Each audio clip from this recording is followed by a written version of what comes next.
ठीक आज प्रेमियों, देश की स्थिति यही है। प्रत्येक व्यक्ति संप्रदायवाद का लाइसेंस लेकर के घूम रहा है, लेकिन धर्म रूपी बंदूक को कोई धारण नहीं कर रहा है। आपके पास लाइसेंस तो है, लेकिन आपके पास बंदूक नहीं है, तो क्या शेर से बच जाओगे? क्या लाइसेंस दिखाने से शेर छोड़ देगा? नहीं। याद रखिए, इस संसार में काम, क्रोध, लोभ, मोह ये शेर है, और हम संप्रदायवाद को लेकर के डंका पीट रहे हैं। ये लाइसेंस है, लेकिन धर्म से हम च्युत हो रहे हैं। हमारे जीवन में धर्म नहीं है तो कुछ भी नहीं है। वह लाइसेंस से हमारा काम बनने वाला नहीं है। शेर मरने वाला नहीं है, शेर तो बंदूक से ही मरेगा। इसलिए प्रेमियों, हमारे जीवन में धर्म होना चाहिए। मैं संप्रदाय के पीछे नहीं पड़ता हूं। लोग संप्रदाय के पीछे एक दूसरे की निंदा करते हैं। इस संप्रदाय कोई अच्छा, वो संप्रदाय को बुरा, ऐसी ऐसी बातें लोग करते हैं। मैं कहता हूं, उससे तुम्हें क्या मिलेगा?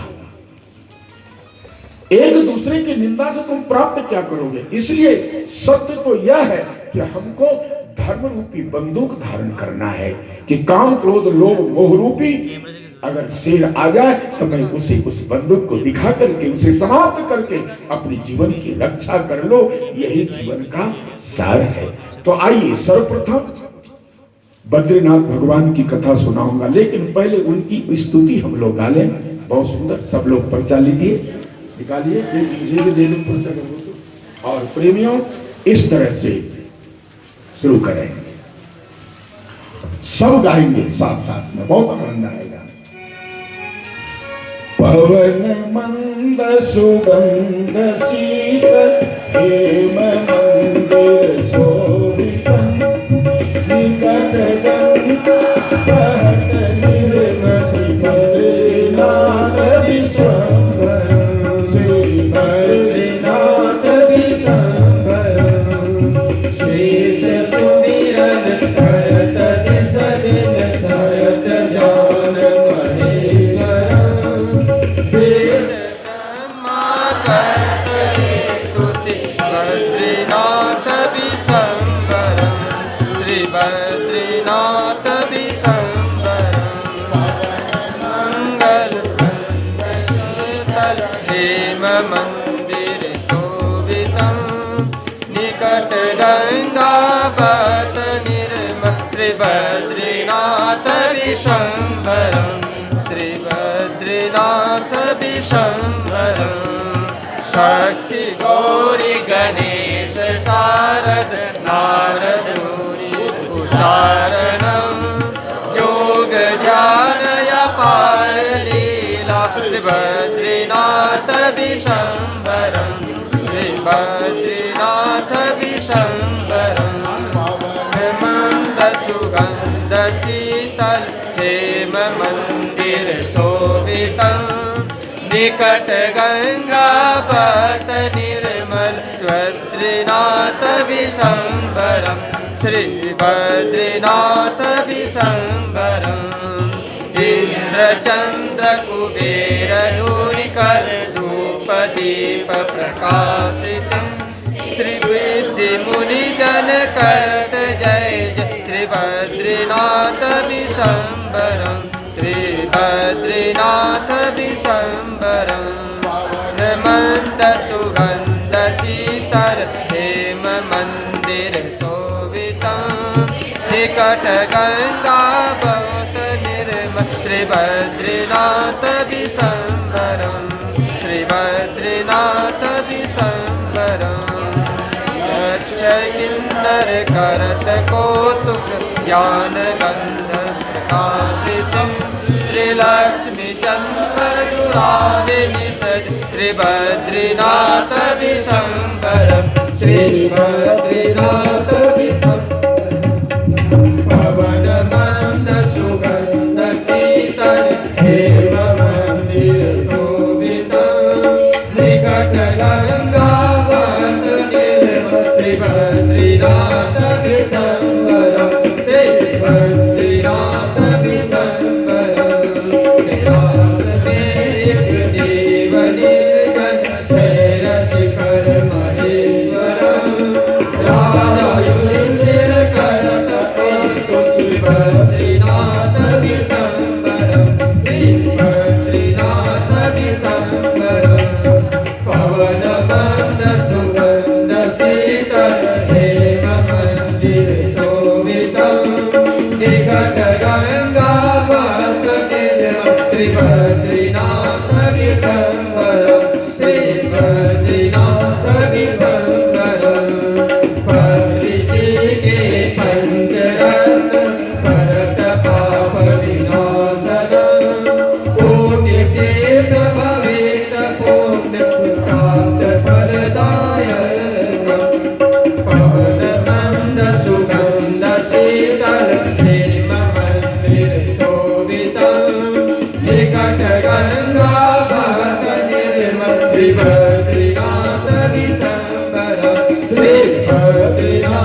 इसको सुरक्षित रखिएगा, प्रतिदिन स्तुति करना है। जिनके चरणों में आकर जिनकी कथा श्रवण करने जा रहे हैं उनकी स्तुति रोज गाएंगे। बोलिए भक्तवत्सल भगवान की।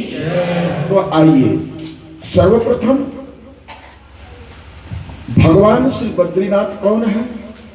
अभी आपने श्रवण किया, धर्म की पत्नी का नाम मूर्ति है। ये ध्यान रखना, हमारे यहां सगुण साकार की पूजा होती है। धर्म और मूर्ति जब दोनों का मिलन होता है, दोनों का समागम होता है, तो किसका जन्म होता है? बद्रीनाथ भगवान का। बद्रीनाथ भगवान के पिताजी कौन है? देखो ये नारायण है। इनका कौन माता, कौन पिता? लेकिन हमारे आपको ज्ञान देने के लिए, शिक्षा देने के लिए उन्होंने एक तप के रूप में माता पिता को ग्रहण किया कि मैं इनके द्वारा जन्म लेकर तप करता हूं तुम्हारे कल्याण के लिए। प्रेमियों, तो वहां पर धर्म और मूर्ति का मिलन हुआ और उससे दो रूप में भगवान आए। किस किस रूप में? एक नर के रूप में, दूसरे नारायण के रूप में। इसलिए इधर का जो पर्वत है इसको नारायण बोलते हैं और इधर का पर्वत उसे क्या बोलते हैं? नर बोलते हैं। नर और नारायण। अब इसका दूसरा कारण सुनो कि इनके अवतार का कारण क्या है। बिना कारण का अवतार का कारणम बिना कार्यम न भवति, यदा कुलाल नश्चात घटो न भवति। ये वेद का सूत्र है। वेद कहता है कि बिना कारण का कार्य कभी नहीं होता है। कार्य बाद में, पहले कारण होता है। बोले कैसे? जैसे कि घड़ा है कार्य, लेकिन कारण कौन है? कुम्हार। अगर कुम्हार ना हो तो घड़ा की उत्पत्ति होगी? नहीं हो सकती ना। तो इसलिए घड़े की उत्पत्ति का कारण कुम्हार होता है। बोले इस संसार में, सारे संसार की सृष्टि का कारण कौन? परमात्मा है। उसके से बढ़कर के कोई है ही नहीं। तो प्रेमियों, इनके अवतार का कारण क्या है? आप श्रवण करें। एक सहस्त्र कवची नाम का राक्षस हुआ।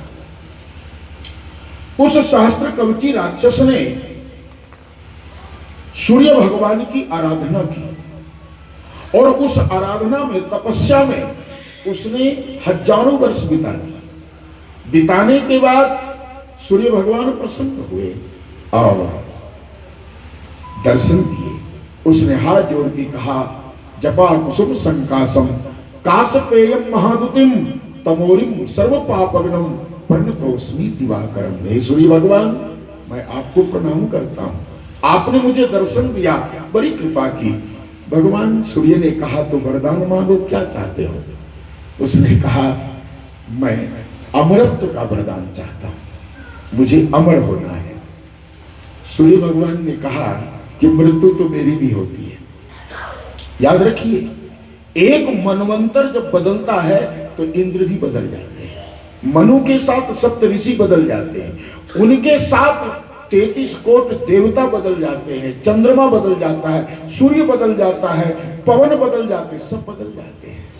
इसलिए प्रेमियों, सूर्य भगवान ने कहा कि अवधि तो सबकी पूरी होती है। इसलिए जब मैं स्वयं अमर नहीं हूं तो मैं तुमको अमृत का वरदान कैसे दे सकता हूं? इसलिए तुम कोई दूसरा वरदान मांगो। तो उसने कहा, एक काम करो, आप मुझे वरदान ऐसा दो कि मुझे 1000 कवच हो। कितना? 1000 कवच। और कोई योद्धा मेरे साथ 1000 वर्ष तक युद्ध करे, तब कहीं जाके मेरा एक कवच टूटे। लेकिन एक शर्त उसमें है। बोले क्या? कि मेरा कवच टूटते ही मेरे साथ युद्ध करने वाले की मृत्यु हो जाए, वो बचे नहीं, वो मर जाए, समाप्त हो जाए। सूर्य भगवान ने कहा कि तथास्तु, मैं वरदान देता हूं। वो तो उद्धत हो गया कि मैंने तो पागल बना दिया सूर्य भगवान को। उन्होंने कहा अमर नहीं बना सकता, लेकिन मैं तो अमर हो गया। इसलिए कि जो मेरे साथ युद्ध करेगा वो 1000 वर्ष करेगा तो मेरा एक कवच तोड़ पाएगा, और एक कवच टूटा तो उसकी मृत्यु हो जाएगी। तो लड़ने क्यों आएगा भाई? जो व्यक्ति सोचेगा कि मैं मर जाऊंगा तो वो लड़ेगा ही क्यों? मुझसे कोई भिड़ेगा नहीं, तो मैं तो अमर हो गया, मुझे कोई मार नहीं सकता है। वो इतना उद्धत हो गया। प्रेमियों, इस संसार में चालाकों की कमी नहीं है, लेकिन भगवान सबका मार्ग निकाल लेते हैं। एक मौलवी साहब थे ना, तो रोजा में दिन भर पानी नहीं पीते रात में खाते पीते जो भी करते हैं। कबीर साहब ने तो बहुत सुंदर कहा कि दिन भर रोजा रखत है, रात हनत है गाय, है एक खुदा एक बंदगी, ऐसे कहते हैं कि और कैसे खुशी खुदाए। बोले एक तो हिंसा है, एक बंदगी है, ये करते हैं, उनका नियम है अपना अलग अलग। तो वो दिन में पानी नहीं पीते। लेकिन जेठ के महीने जब ये आ गया ऐसा उनका व्रत, तो उन्होंने कहा क्या करूं, प्यास तो बहुत लगती। तो वो नदी में स्नान करने के बहाने जाए और जब डुबकी लगावे तो अंदर ही अंदर पानी पी ले। तो लोगों ने कहा भाई सबके मुंह सूख जाते हैं, शरीर सूखने लगते, तुम तगड़ा बने हो, क्या बात है, तुम क्या ये व्रत नहीं करते? उसने कहा मैं ऐसा पानी पीता हूं जो खुदा भी नहीं जानता है। उसने क्या कहा, मैं ऐसा पानी पीता हूं कि खुदा भी नहीं जानता। लेकिन एक दिन की बात सुनो, वो जैसे ही पानी में डुबकी लगा के पीने लगा, एक श्रृंगी नाम की मछली होती है, उसके कांटे बहुत लंबे लंबे होते हैं, वो मुंह में आ गई और कंठ में जाके मछली फंस गई, उसके कांटे फंस गए। अब वो खुदा क्या सारा संसार जान गया जान गया ना कि ये जो है रोजा रखने वाला इस प्रकार का काम कर रहा है। तो प्रेमियों, इसी तरह से व्यक्ति चालाक बहुत होता है, लेकिन परमात्मा के सामने किसी की चालाकी नहीं चलती है, ये याद रखना। वह इतना उद्धत हुआ कि उसने तीनों लोक को अपने अधीन कर लिया। इंद्र अपने इंद्रासन को छोड़कर भाग गए। सप्त ऋषि भी भगवान के शरण में जाकर के रोने लगे। जब सब त्राई त्राई करने लगे तो उस समय भगवान ने सूर्य से कहा, सूर्य तुमने ये कैसा वरदान दे दिया है? कोई भयभीत व्यक्ति उससे लड़ेगा, क्योंकि जानता है कि मैं लड़ूंगा तो 1000 वर्ष लड़ नहीं पाऊंगा, लड़ भी लिया और एक कवच तोड़ भी दिया तो मैं मर जाऊंगा, कोई युद्ध करने नहीं जा सकता है। उस समय जब सब जगह त्राही त्राही मच गया, ब्रह्मा जी भगवान के शरण में गए, तो उस समय ठाकुर जी ने कहा चिंता मत करो, अब इसका संहार मैं करूंगा। उस समय भगवान धर्म और मूर्ति से बोले कि मैं तुझे माता पिता बनाना चाहता हूं। धर्म ने कहा इससे बढ़कर के सौभाग्य क्या होगा, है? आप मेरे पुत्र बनेंगे, मैं जगत पिता बन जाऊंगा। मूर्ति ने कहा आप मेरे पुत्र बनेंगे, मैं जगत की मां बन जाऊंगी, ये तो मेरा सौभाग्य है। और उसी समय ठाकुर जी उनके गर्भ से नर और नारायण के रूप में अवतार लेते हैं। अवतार लेने के बाद भगवान नारायण ने कहा मैं तप करूंगा और तुम युद्ध करो, मैं करूंगा तब, तुम उसके साथ युद्ध करो। जब 1000 वर्ष बीत जाएगा, एक कवच टूटेगा तो तेरी मृत्यु हो जाएगी, मैं तप के बल पर तुझे जीवित कर दूंगा, फिर तुम तप करना, मैं तुझे जीवित कर दूंगा, फिर तुम तप करना। और जब 1000 वर्ष तप करोगे और मैं युद्ध करूंगा और उसको युद्ध में ऐसे फंसा दो जो एक भी दिन उसको इंद्रासन पर बैठने का मौका ना मिले, क्योंकि युद्ध करने वाला व्यक्ति सुख भोग सकता है क्या, है? भगवान ने कहा उसको मौका ही नहीं देना है। देवताओं आप स्वर्ग का राज भोगो, मानवों आप अपना आनंद लो, मैं इसको हिमालय के पर्वत पर ले जाता हूं और वहीं पर इसके साथ युद्ध चलता रहेगा। प्रेमियों, 1000 वर्ष तक नारायण भगवान ने युद्ध किया और एक कवच टूटा। नारायण भगवान की मृत्यु क्या होगी, लेकिन वरदान को सत्य करने के लिए एक स्वांग रच रहे हैं। नर ने उनको जीवित किया और फिर उसने युद्ध शुरू किया, नारायण ने तप करना आरंभ किया। इस प्रकार से प्रेमियों 999 कवच भगवान ने तोड़ दिया। जब 999 कवच टूट गया तो वो घबरा गया कि अब एक कवच बचा है और ये कवच टूटेगा, वो मरेगा, लेकिन दूसरा मुझसे युद्ध करेगा, मेरे पास कवच नहीं तो मेरी तो मृत्यु हो जाएगी। तो वो घबरा गया और वो उसी समय इस पृथ्वी से ऊपर उठा और सूर्य भगवान के अंदर समा गया। भगवान ने कहा अब तेरी मृत्यु द्वापर में होगी। तेरी मृत्यु कब होगी? द्वापर में। प्रेमियों, वही नारायण भगवान और वही नर द्वापर में भगवान कृष्ण बने और नर अर्जुन बन करके आया। कौन बन के आया? अर्जुन बन के आया। और वही सहस्त्र कवची राक्षस द्वापर में कर्ण बन के जन्म लिया। क्या बन के? कर्ण बन के जन्म लिया, जिसके कवच 7 थे। क्यों? एक कवच बच गया था ना, उसको पहने हुए गया। और कुंडल सूर्य भगवान ने दिया कि मैंने तुझे वरदान दिया था, अंतिम में तो मुझ में समाहित हो गया। जा, तेरा जन्म कुंती के माध्यम से मैं देता हूं, लेकिन मेरा प्रभाव से तेरे कानों में कुंडल भी रहेंगे जो सूर्य के समान चमकते रहेंगे। प्रेमियों, वह कर्ण के रूप में जन्म लिया। कर्ण कितना बड़ा आदमी था आप जानते हैं। उसके जैसा कोई दानी नहीं था। तो अगर ये कह दो कि उसके जैसा वीर नहीं था तो अतिशयोक्ति नहीं होगी। क्योंकि जिस समय अर्जुन को मारने के लिए तक्षक नाग ने कहा, कर्ण मैं तेरी सहायता करना चाहता हूं। कर्ण ने कहा क्यों? बोले तू अर्जुन को नहीं मार पाएगा, लेकिन मैं सहयोग करूं तो उसकी मृत्यु हो सकती है। बोले कैसे?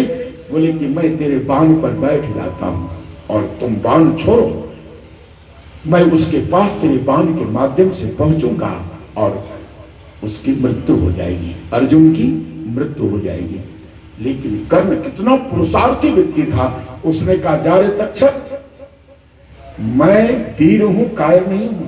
जो कायर होता है किसी का सहयोग लेकर के काम करता है। मैं वीर अकेले लड़ना चाहता हूं, मैं अपने बल पर अर्जुन को मारूंगा, नहीं मार पाया तो मैं मर जाऊंगा, लेकिन मैं किसी की सहायता नहीं चाहता हूं। वाह, धन्य है प्रेमियों। लेकिन फिर भी तक्षक नाग नहीं माना।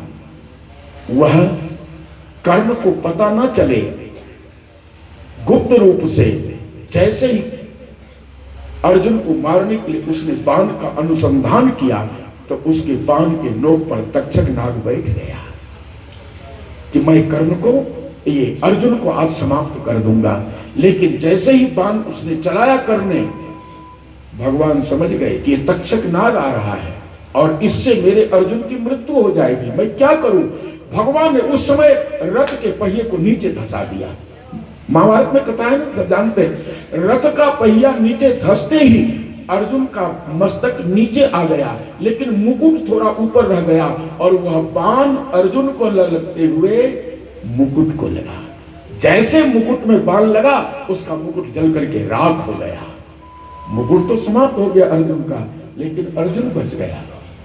जिस तक्षक नाग से तुझे बचाने के लिए मैंने इस रथ को जमीन के नीचे धंसा दिया, अगर ऐसा मैं नहीं करता आज तू बच नहीं पाता। प्रेमियों, कर्ण कितना बड़ा वीर था। वही तक्षक नाग ने देखा कि जब मैं अर्जुन को नहीं मार पाया तो इसके वंश को समाप्त कर दूंगा। और परीक्षित जब समीक ऋषि के पास गए तो वो मृतक बन करके पड़ा रहा, जिसको कि उनके गले में, समीक ऋषि के गले में सर्प डाला और जिसके द्वारा श्राप मिला। ऋषि